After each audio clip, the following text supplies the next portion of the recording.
Man, you come straight out of a comic. And then one final segment before we get out of here. It's just some things that I saw online from comments for people and stuff. And so I wanted to just get your quick opinion and answer on these three. So a comment that was made about the Doomsday trailer and now is that Marvel is desperate. What's wrong with that?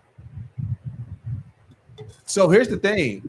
I don't look at desperation and are we just like doing whatever. I look at more of the desperation of Marvel knows what they built. They remember the highs. And I feel like Kevin Feige is a person. The reason why the first few phases went so good and why it was so praised is that Kevin Feige, who started in the Fox universe, was, like I said, and did those X-Men, he saw what should have been. And he was one of us. And then he did it. And then they gave him them helms. And he put Marvel on his back and gave us, what was the high. And I feel like Kevin Feige is also a person that's going to listen and see the criticism. And he probably was like, fuck.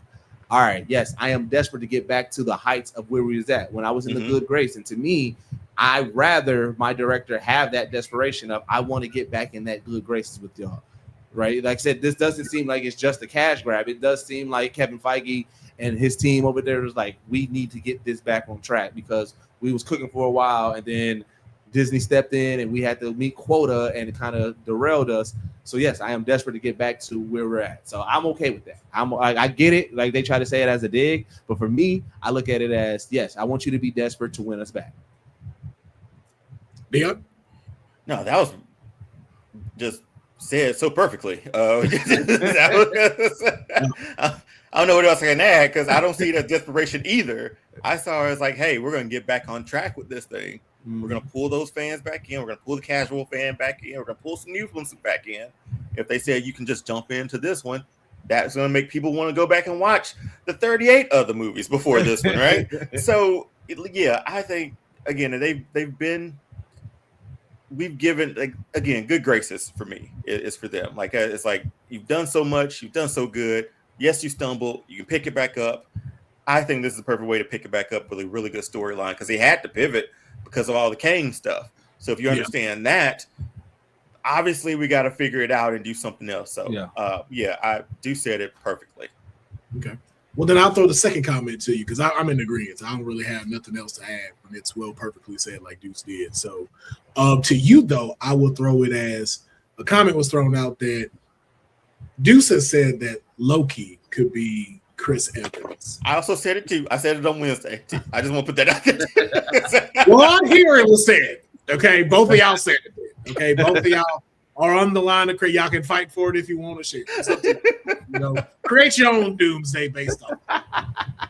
For this one, Chris Evans is Mephisto.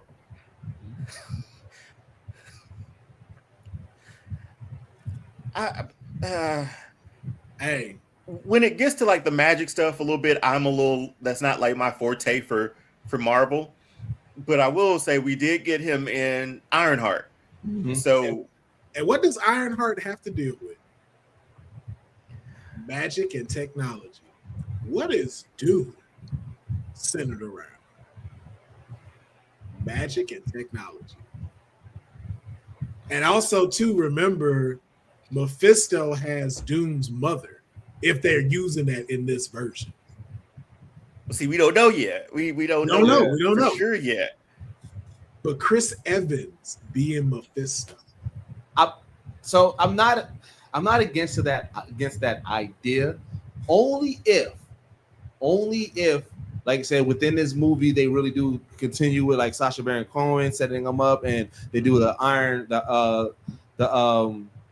I was gonna say Iron Fist, but Ironheart tie-in, because like I said, I did like Ironheart, and I thought that they set up Mephisto very, very well. And I thought, like I said, even with like how it ended, and it kind of got like I'm still here for that. So like if they're using that, and that's also gonna lead me to knowing that our Ironheart is also still within our future, then I'm okay with that.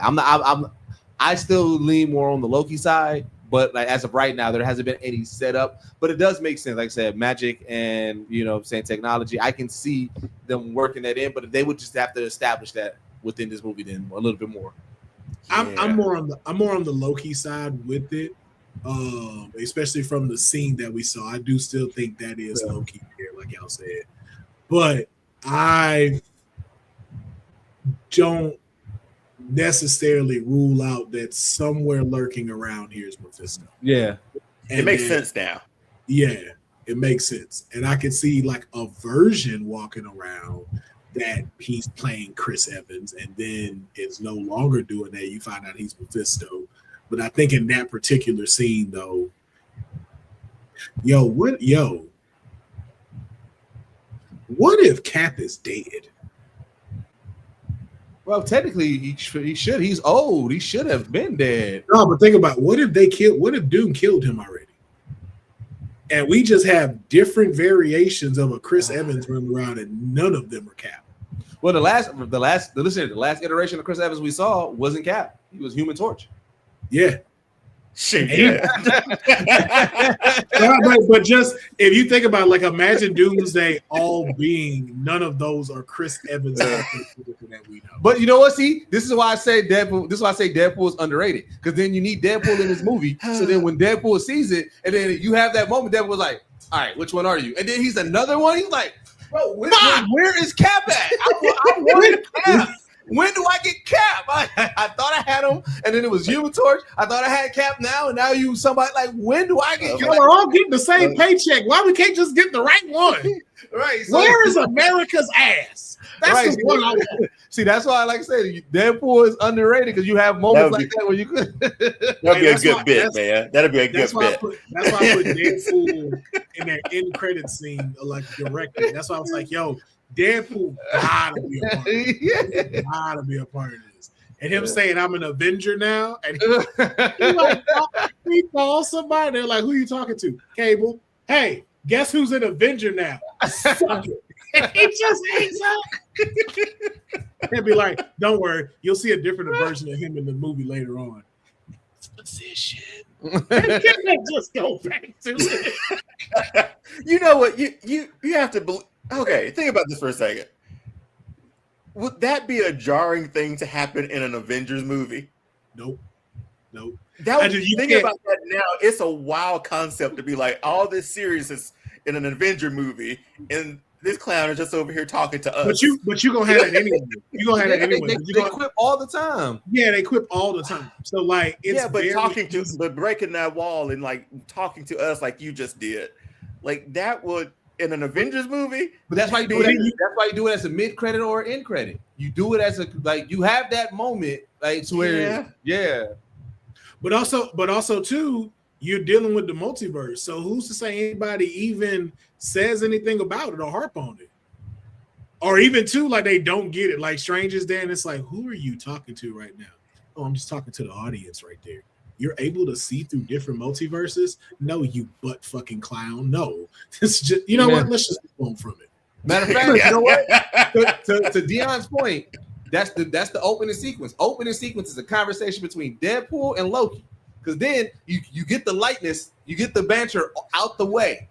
Because then, like I said, Deadpool gonna have to get the fuck up out of there, and then and then that's how you end. You put a button on that. Because then at the end, and then when you do the end or mid credit, it's like Deadpool informing somebody like, "No, I need to be an Avenger because Doom." Like you have that moment. I can definitely see it. Because remember too, we still get a Thor's dying. Thor's gonna die. But remember they was crying in his arms, wasn't he? Yeah, why is Thor hugging me? Thor has long hair. So either they go to the past or they go to the death. That was a different Thor than the one they show in Doomsday. Yep. So unless they go in time or something, what if they have Deadpool during the time when it was the Dark Elves and it's that scene? Well, like I said, because like I said, remember that, like I said, Deadpool saw it. So that's why the conversation between him and Loki. He's like, "Hey, no, I know what's going to happen. Let me tell you. That might be what happened. Like instead of Loki dying right there in the Dark Elves thing, is Deadpool right there. Instead, he's trying to. Matter of fact, Deadpool is probably the one who knows about Doom. He's trying to warn Loki. Oh, I know what's going to happen, and Doom comes like, shit, I'm too late. I can also see him being held captive in Secret World because he knows how to do all of that stuff. Like I can see Doom keeping him prisoner. Like, nah, can't let you out. You gonna mess up everything. Oh, imagine if they go try to find like Reed and break him out, and then across from the cell is Deadpool. Like, hey, me too. You're like, hey, it's just your friendly neighborhood Deadpool here. Wait, that's not my line. It's Deadpool here. Could use it. Yo, Deadpool is gonna be dope with that. Yeah. And then the last one, and I'll throw it to you, Deuce. Wolverine should lead the Avengers. Not this iteration. So I do like my favorite Avengers team does include Wolverine, like from the comics and everything. I do believe that once we finish out this and everything, and we establish like the new X-Men and everything like that, we're probably going to establish like who's going to be the outside of the new X-Men, like who's going to be next in Marvel and like what the new stories we're going to tell. And I do believe, I do hope Wolverine, if not a leader, is a pivotal part in that Avengers team. So I think that the next iteration Avengers team should have a Wolverine on there. Yeah, I can see him leading the champions into becoming full-fledged. Okay, man. There it is. But yeah, I can see that if you're going to lead a variation of it. Yeah. But I would like to see. I like to see that in the capacity of like they have something for them. Yeah. And then to be able to move on the torch at one point. Deanna, what about you with that statement? Wolverine should lead the Avengers. Yeah, I definitely agree again. Just because not this variation, and we're not. I know they make a joke of like Hugh Jackman until he's 90. Yeah, but is there any chance we get like when we do recast the X-Men and or whatever, there's a new Wolverine too? I would hope so, because I know a lot of people lean on like Wolverine never ages, so Hugh Jackman can technically still be Wolverine, but I don't know.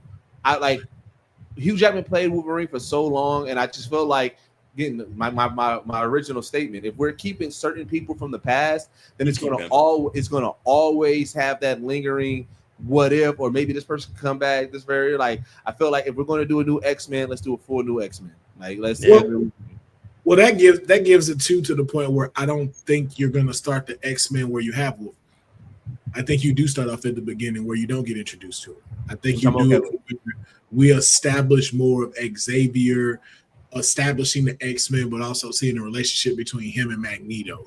And you have more of the Brotherhood being shown too, and them having established characters and the back and forth between these people now. I don't think you really need to recast Wolverine for quite some time because you've already talked about him in the MCU and She-Hulk. When you see the news article, like a man with metal claws was seen in a bar fight. So we know there's a version of him walking around somewhere isn't Hugh Jackman. Yeah. But I think like once Hugh has his swan song in the MCU, you can let that linger a bit before you cast the Wolverine. Yeah.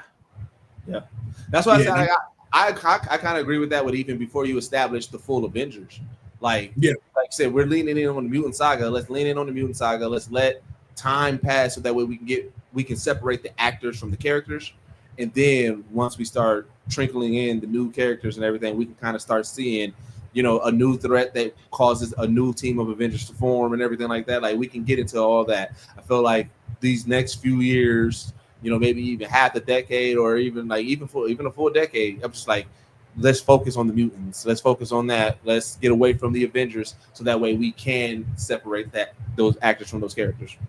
And then what's crazy is what I noticed too with that. And again, this may be me reaching, but I was like, damn, I really wanted because I think we talked about that, Deuce, about like how somehow X-Men 97 gets warped. Yeah. Oh man. Yeah. Stuff, but I was like, damn, they kind of knocked that out because technically X-Men 97 is the Fox X-Men. Yeah. already established that in Logan because their Logan is from that same universe that dies. And so I'm just like, damn. And they showed comic books and stuff. I'm like, I bet you that 97 cartoon is one of the ones. And I'm like, fuck.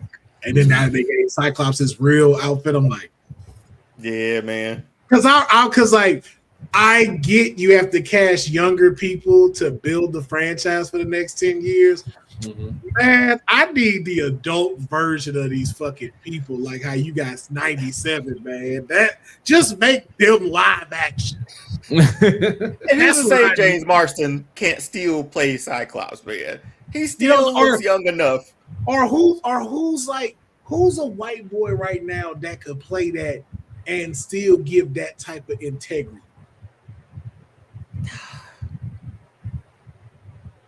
I don't know off top, man. I don't either off the top of my head. That's not that's still kind of young. Because I still wish Austin Butler would have been Gambit. That guy that played Elvis. I really wish he'd have been Gambit. He still can't shake that Elvis voice sometimes. No, he still can't. That shit is crazy.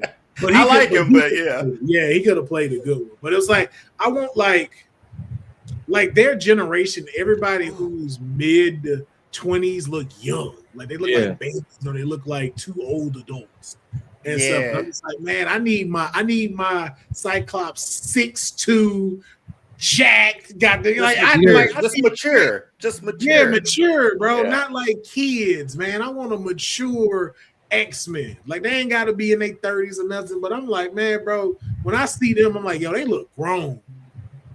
I don't want babies. Like that's what I feel like failed when they did the First Class reboot. And I was like, all right, man, I like it, but when they got to what I think Dark Phoenix, and they were kind of like in the 80s, and they were in the mall and stuff. I'm like, they look like kids, bro. Yeah. They kids, they students. I'm like, nah, man. I want motherfuckers who I ain't gotta ask them for their driver's license. I know how old you are. Nigga, Cyclops, you look like you. You look like you got a job. You look like you just came from work.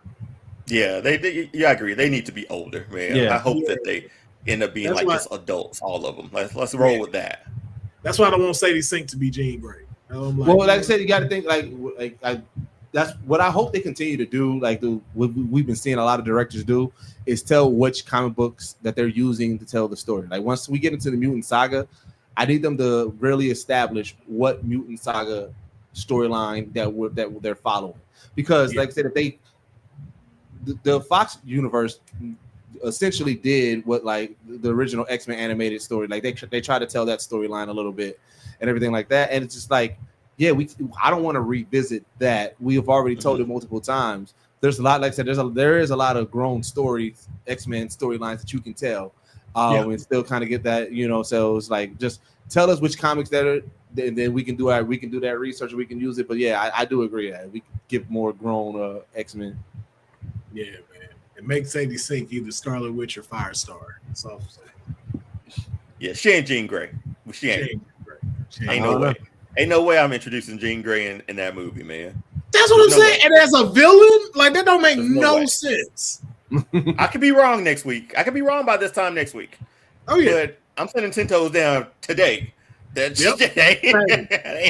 I'm doing the exact same thing, bro. She the Firestar or Scarlet Witch, but she ain't Jean Grey.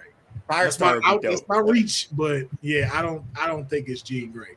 I just feel like the only reason why I feel like it's not Firestar, because I feel like that character is not big enough to have so much secrecy.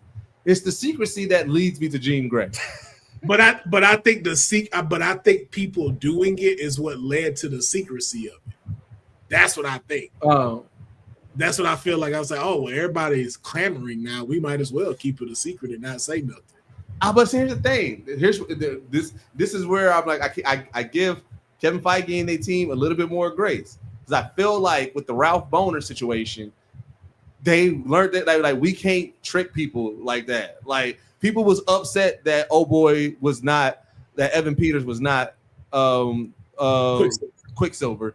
And that bait and switch, it was like they was all in. They thought it was going to be a hilarious joke, and they realized very quickly the fan base was like, "No, that's not a joke that we like." And I feel like but he dressed like him, though. That's the thing, though. He dressed like him. and you look like Quicksilver. Like, no, I know you that. played this guy, right? So, but I feel like they would like even like they asked Feige. They was like, hey, y'all, you gonna be announcing Dems and Idris as T'Challa? He was like, no. I feel like he's at a point now where he's like, I'm gonna give y'all straight answers because we learned our lessons. Yeah. So I feel like, but they also be lying though.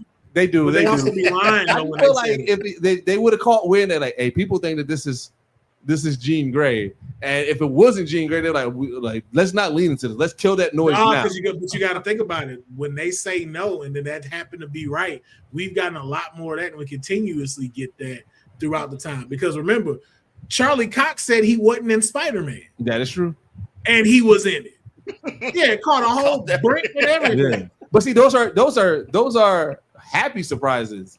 Not if not.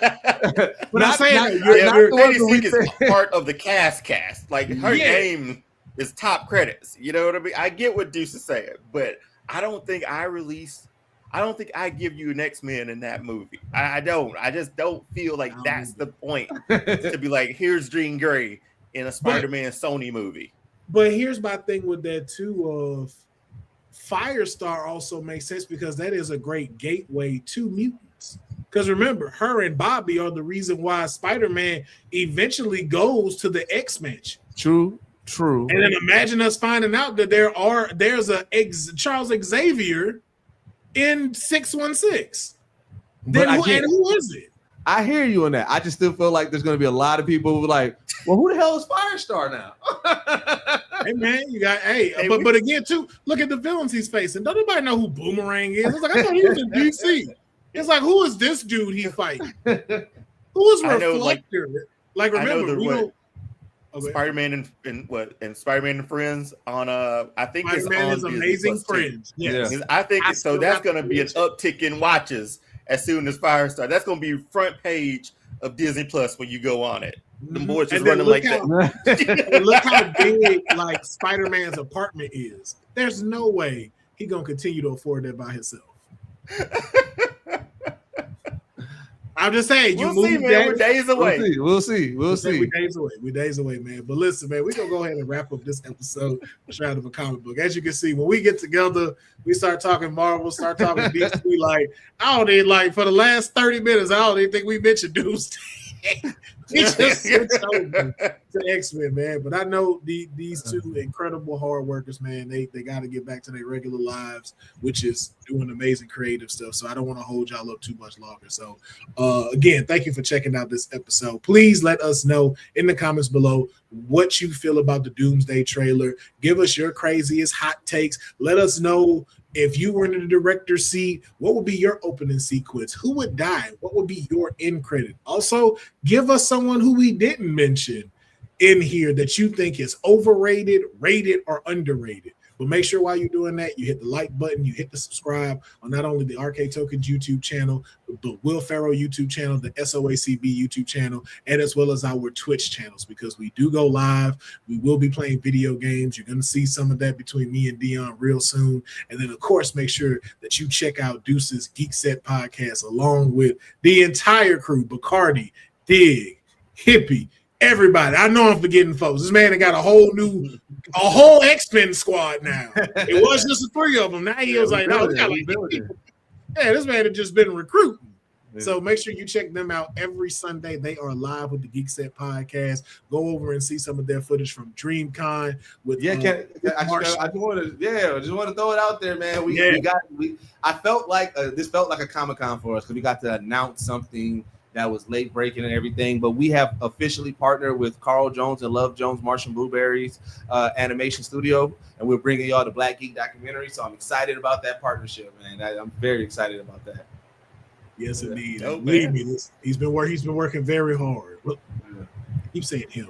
They have been working to me, my ex on this dark because I met him, so it's like I'll be like, oh, that's the face of Geek Set. But I'm like, then I met Bacardi and I met Dig, and I'm like, yo, let me stop saying it. You met Trippy, I think the only one. I was like, all of them contribute very much to making the Geek Set thing happen. So I got to make sure I say we and not he when it comes to it. All-Star fandom is definitely he. Okay, that's Dion's baby, and just Jen and Doc happen to be the other two pieces that make it work, man. But please let them know though some of the dope stuff that you have just previously had that they can go check out right now.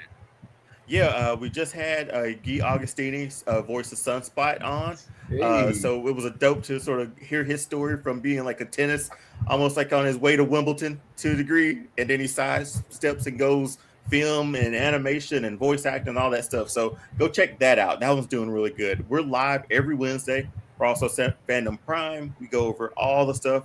It's going to be a lot to go over next week with all the stuff that's happening with San Diego Comic-Con. We'll look at trailers, react, and have some fun there too. And we'll have reviews next week for Spider-Man when it drops. So every week we at least put out at least 3 pieces of content throughout that week. But yeah, All-Star Fandom on YouTube, All-Star Fandom Show on Instagram and TikTok. Yes, indeed. Yes, indeed. So make sure that y'all check that out. We appreciate it. And we're going to be at Dragon Con. We have a panel at Dragon Con this year. So we'll be there. Yeah. So we have a panel at Dragon Con on Thursday night to start it off. And then we're doing media for the rest of the week there too. Got media access. Not sure how, but hey, man, God works. So all the work you made, don't do that. All the work you be doing. Right. You got that media pass, man. Hey. So it's going to be a fun week, a fun Labor Day weekend doing that.